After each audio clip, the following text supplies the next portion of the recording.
Good morning students. आज हम पढ़ेंगे लेसन नंबर 7 में। आगे का हमने इसका टॉपिक पहले पढ़ लिया है। आज स्टार्ट करेंगे जमा किए जाने वाले प्रलेख, यानी कंपनी के निर्माण के समय कौन कौन से प्रलेख ऐसे होते हैं, डॉक्यूमेंट्स ऐसे होते हैं जो सबमिट कराने पड़ते हैं।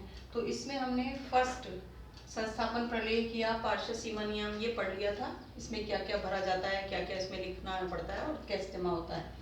सेकंड भी हमने पढ़ लिया कंपनी के अंतर नियम, इससे पहले वाले लेक्चर में, कि कंपनी के अंतर नियम जो होते हैं वो कंपनी को चलाने से संबंधित नियम होते हैं और इन नियमों में क्या क्या चीज़ें लिखी जाती हैं वो हमने इससे पहले वाले टॉपिक में पढ़ लिया है। तो फर्स्ट और सेकंड टॉपिक हम पढ़ चुके हैं। नेक्स्ट थर्ड जो दे रखा है वो है प्रस्तावित निर्देशकों की सहमति, यानी जो डॉक्यूमेंट्स कंपनी के रजिस्ट्रेशन के समय रजिस्ट्रार के पास जमा कराने हैं उनमें से फर्स्ट, सेकंड और थर्ड अब प्रस्तावित निर्देशकों की सहमति। निर्देशक का मतलब जो भी कंपनी के शेयर होल्डर्स हैं। मान लीजिए कंपनी के 100 शेयर होल्डर्स हैं तो 100 में से जो निर्देशक यानी डायरेक्टर के पद पे कौन व्यक्ति काम करेंगे, इसके लिए उनको चुना जाता है वोटिंग करके। और वोटिंग करके उनमें से मान लीजिए जैसे 10 डायरेक्टर्स को चुना गया तो वो 10 डायरेक्टर्स कौन कौन से हैं उनकी परमिशन लेना कंपलसरी होता है, यानी उनके सिग्नेचर लेना कंपलसरी होता है ताकि वो आगे जा करके डायरेक्टर के पद पे या निर्देशकों के पद पे काम कर सकें। इसके बाद जो फोर्थ है वो है समझौता। फिर कंपनी के जितने भी कॉन्ट्रैक्ट्स हुए हैं, कोई भी कॉन्ट्रैक्ट्स उन्होंने साइन किए हैं या कोई भी कॉन्ट्रैक्ट किए हैं, वो सारे के सारे कॉन्ट्रैक्ट यानी जो इन्होंने सिग्नेचर किए होंगे या जो भी और डायरेक्टर्स होंगे उन्होंने सिग्नेचर्स किए होंगे, ये सारे कॉन्ट्रैक्ट्स जो हैं इनकी कॉपी भी इसमें साथ में जमा करानी होती है। इसके बाद फिफ्थ है आपके वैधानिक घोषणा। अब क्योंकि इसमें डिक्लेरेशन बहुत जरूरी होता है, घोषणा करनी बहुत जरूरी होती है कि कंपनी के निर्माण करने के लिए जो भी ये डायरेक्टर्स हैं वो कंपनी को एक निर्माण करने की प्रक्रिया पूरी कर रहे हैं और कंपनी के निर्माण करने की प्रक्रिया जब पूरी हो रही है तो कंपनी के निर्देशकों के द्वारा ये वैधानिक घोषणा की जाती है कि अब हम कंपनी को स्टार्ट करना चाहते हैं ताकि रजिस्ट्रार जो है वो कंपनी का रजिस्ट्रेशन जो कार्यवाही है उसको पूरी कर दें। तो ये वैधानिक घोषणा के अंदर जो है भरा जाता है। इसके बाद है फीस का भुगतान की रसीद, यानी जो आपके पास प्रलेख या डॉक्यूमेंट्स जमा कराने हैं उसमें आपको, क्योंकि रजिस्ट्रेशन की प्रक्रिया चल रही है तो रजिस्ट्रेशन की प्रक्रिया में कोई ना कोई फीस होगी, तो जो भी फीस जमा करानी है उसकी रसीद हमने पहले ही फीस जमा करा दी होगी तो उसकी जो रसीद होगी वो भी इसके साथ लगानी होगी। यानी अब अगर हम देखें तो जमा किए जाने वाले जो प्रलेख हैं यानी जो डॉक्यूमेंट्स हमको सबमिट करने हैं उनमें से फर्स्ट है संस्थापन प्रलेख जिसको हम पार्षद सीमा नियम भी कहते हैं। सेकंड है कंपनी के अंतर नियम। इसके बाद थर्ड है आपके प्रस्तावित निर्देशकों की सहमति जो हमने उनसे सिग्नेचर करवाए हैं। अगर कोई भी हमने समझौते या कॉन्ट्रैक्ट किए हैं तो उनसे संबंधित कागजात। फिर वैधानिक घोषणा।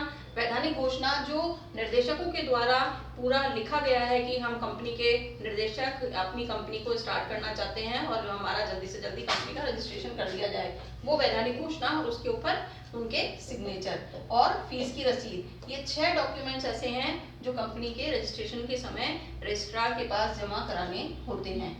इसके बाद इससे पहले हमने पढ़ा था कि कंपनी का जो निर्माण कर रहा है वो कहलाता है कंपनी का प्रवर्तक, यानी जिसने कंपनी को बनाने की जिम्मेदारी ली है वो कहलाता है कंपनी का प्रवर्तक।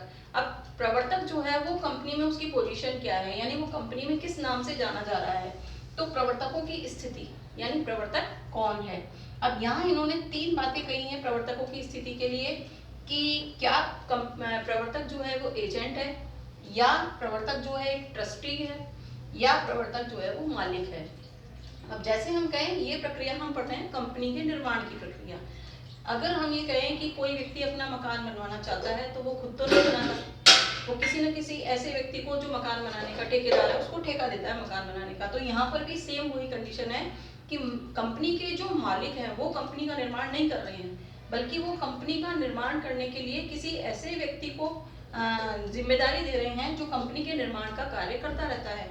तो ये प्रवर्तक जो है वो कंपनी के निर्माण का काम करने वाला एक व्यक्ति है जो मालिक नहीं है। तो यहाँ ये पूछा जा रहा है कि प्रवर्तक जो है कंपनी का निर्माण कर रहा है उसकी स्थिति क्या है कंपनी में, वो किस हैसियत से कंपनी में जाना जा रहा है।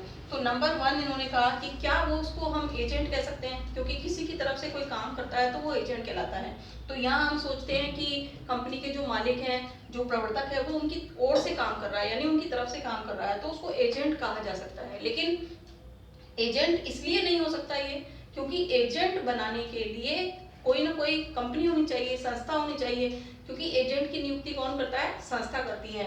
अब यहाँ तो हम कंपनी का निर्माण पढ़ रहे हैं, अभी तक तो कंपनी बनी ही नहीं, कंपनी का रजिस्ट्रेशन ही नहीं हुआ। तो जब कंपनी का अस्तित्व ही नहीं है, यानी कोई कंपनी है ही नहीं, तो उसका एजेंट कैसे हो सकता है? क्योंकि एजेंट की नियुक्ति करने के लिए संस्था का अस्तित्व में होना बहुत जरूरी है, इसलिए प्रवर्तक कंपनी का एजेंट नहीं हो सकता। सेकंड इन्होंने कहा है ट्रस्टी। ट्रस्टी कौन होता है? किसी भी व्यक्ति की संपत्ति की अगर देखरेख करने के लिए किसी व्यक्ति को लगा दिया जाए, जैसे हम कहते हैं केयर टेकर, तो वो ट्रस्टी कहलाता है। तो ट्रस्टी जो है वो केवल उसकी देखरेख करने के लिए लगाया गया है, ना कि उसका मालिक है। तो यहाँ पर प्रवर्तकों की स्थिति जो है वो ट्रस्टी के रूप में भी देखी जाती है, लेकिन उसको हम ट्रस्टी भी नहीं कह सकते, क्योंकि वो केवल कंपनी का निर्माण कर रहा है, वो प्रॉपर्टी उसकी नहीं है, वो संपत्ति उसकी नहीं है, तो इसको हम कंपनी का ट्रस्टी भी नहीं कह सकते। लास्ट में हम कहें कि क्या वो कंपनी का मालिक है, तो नेचुरल है कंपनी का मालिक नहीं है, क्योंकि कंपनी के जो मालिक कहलाएंगे वो कंपनी के शेयर होल्डर्स होंगे, तो ये शेयर होल्डर भी नहीं है। तो इसलिए प्रवर्तक की स्थिति ना तो एजेंट के रूप में है, ना ट्रस्टी के रूप में है, और ना ही मालिक के रूप में है। लेकिन क्योंकि प्रवर्तक कंपनी का निर्माण कर रहा है, इसलिए वो कुछ ना कुछ अमाउंट लेगा, कुछ ना कुछ पैसा लेगा कंपनी का निर्माण करते समय। तो कंपनी का जब निर्माण हो जाएगा, यानी कंपनी का जब रजिस्ट्रेशन हो जाएगा, तो रजिस्ट्रेशन हो जाने के बाद उस प्रवर्तक को कंपनी के मालिकों द्वारा जो भी उसकी फीस है वो इनको देनी पड़ेगी। तो वो फीस जो पेमेंट करेंगे, वो पेमेंट या तो उसको एक साथ सारा पेमेंट कर दें, जैसे हम कहें कि हमारा मकान बनके तैयार हो गया, तो हमको जो कॉन्ट्रैक्टर है उसको पूरा पैसा देना है, तो या तो सारा पैसा उसको एक साथ दे दिया जाएगा, या फिर मालिक क्या करते हैं कि कंपनी के कुछ मालिकों वाले जो शेयर्स होते हैं वो प्रवर्तक को दे देते हैं, जिससे कि प्रवर्तक बाद में कंपनी के मालिकों वाली स्थिति में आ जाता है। तो ये थी प्रवर्तकों की स्थिति। इस तरीके से ये हमारे जमा किए जाने वाले प्रलेख जो हैं वो कंप्लीट हो गए, और प्रवर्तक की स्थिति भी आपको समझ में आ गई। इसके आगे का टॉपिक हम अगले लेक्चर में देखेंगे।